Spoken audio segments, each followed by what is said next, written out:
Hello, my name is Jade Sandbulte, and this is my project for the 2020 AAAL conference, Network Brokers in Second Language Socialization, a study of international spouses.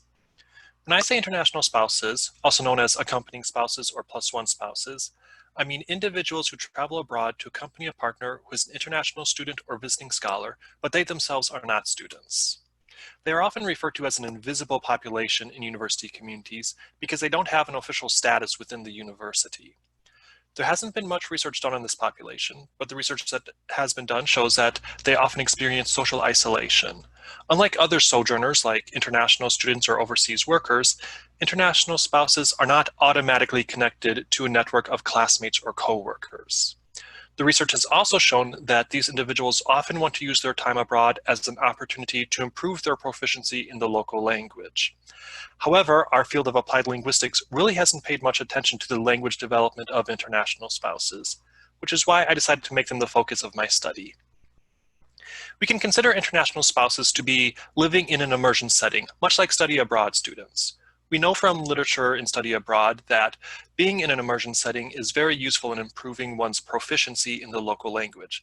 However, there's a lot of unequal gains between individuals.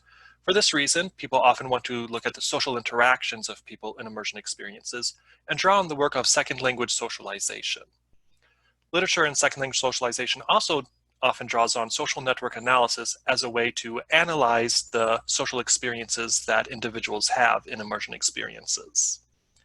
Social network analysis is based on the work of Milroy, and although it can look different from study to study, the general idea is that you view a network as having a core or a subject that's connected to several different nodes.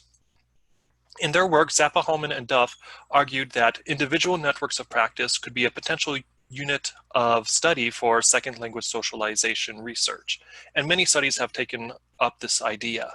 However, our field hasn't really considered much about how these networks form in the first place.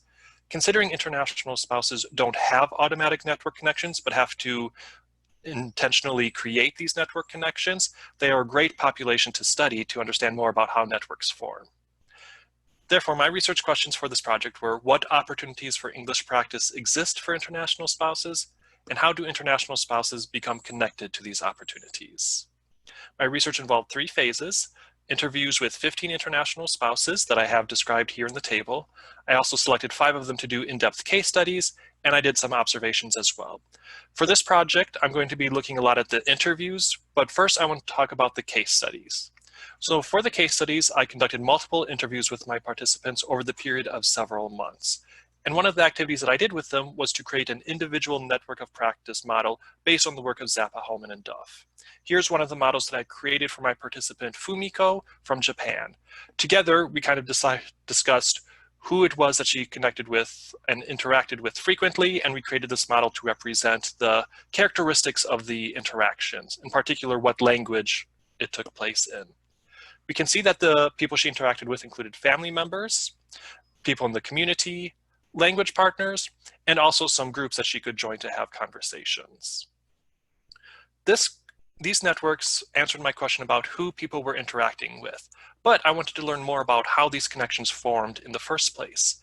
This led me to create another model that I call the individual network of practice chain. So let me show you Fumiko's example of her chain. When Fumiko arrived in the US, her only network connections were with her children and her husband, which is common for international spouses. Through her husband, she met one of his co-workers who was also from Japan. She was also introduced to a program called Let's Talk, where she could practice having ESL conversations. You'll notice here that the blue circles represent interactions that were primarily in Japanese, and red is primarily in English. Let's Talk was a little bit too advanced for Fumiko, so she did not participate in it for very long. But through Let's Talk, she made a friend from Taiwan named Yafang. She learned about a free church lunch that she could attend every week to practice having conversations. And it's also where she got connected with me.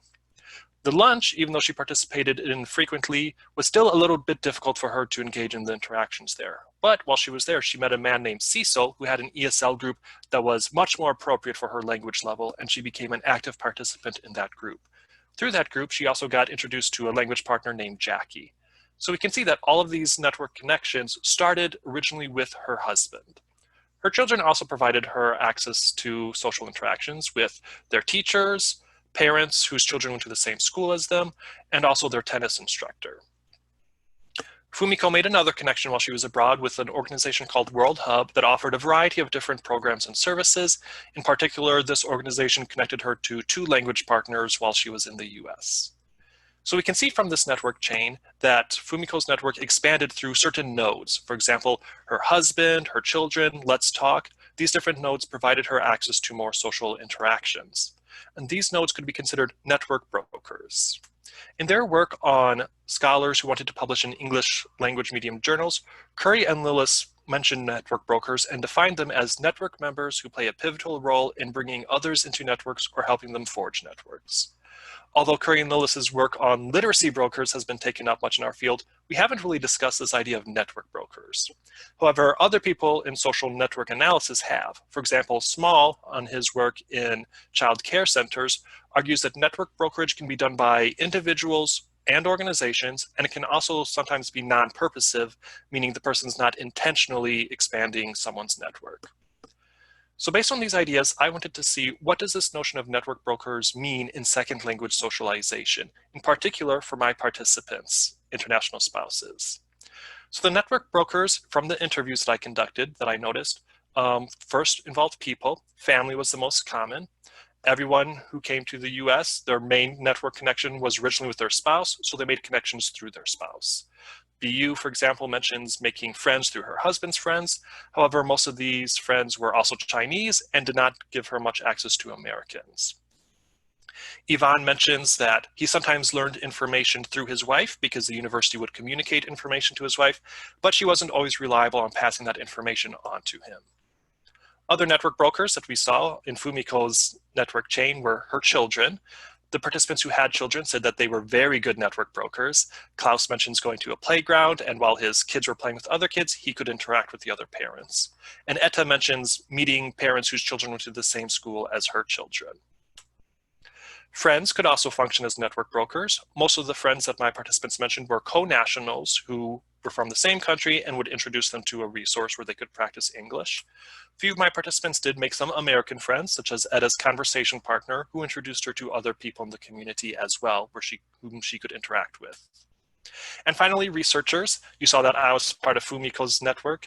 Also, some of my participants were in fact involved in other research studies as well. This is kind of an interesting phenomenon of living in a university community. It gives you access to interactions if you agree to participate in a research study. Organizations were also important network brokers for my participants. A few of my participants had jobs where they were able to interact with their coworkers as well as customers. Some of my participants joined student groups as a way to meet other Americans.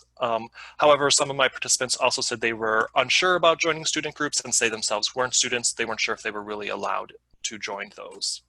And finally, religious organizations were significant. This included going to churches and mosques, as well as joining Bible studies that sometimes were focused specifically for internationals. And ESL classes were another big opportunity for expanding one's network. They could interact with teachers, classmates, and sometimes people outside the organization as well. So Dong mentions making many friends through his ESL classes, and Etta mentions that while she was at a class through World Hub, she learned about another arts and crafts class that she could join. So my conclusions, I wanted to say, what exactly does network brokers mean for second language socialization? So I'm defining network brokers as individuals or institutions that intentionally or unintentionally expand a person's network by connecting them with individuals or groups. For language learners, network brokers are more effective if they provide connections that lead to interacting in the target language. This does not mean that connections where they speak their first language have no purpose. They can be very valuable. However, if we're looking at it from second language socialization, it's important to find interactions where they can be using the language that they're trying to improve their proficiency in. And finally, for international spouses, network brokering that emphasizes friendship with others was particularly valued. I feel this has several implications for our field, the idea of network brokers. Scholars can learn more about the socialization of language learners if they understand who the network brokers are and how these network brokers shape individuals' networks and therefore their language socialization.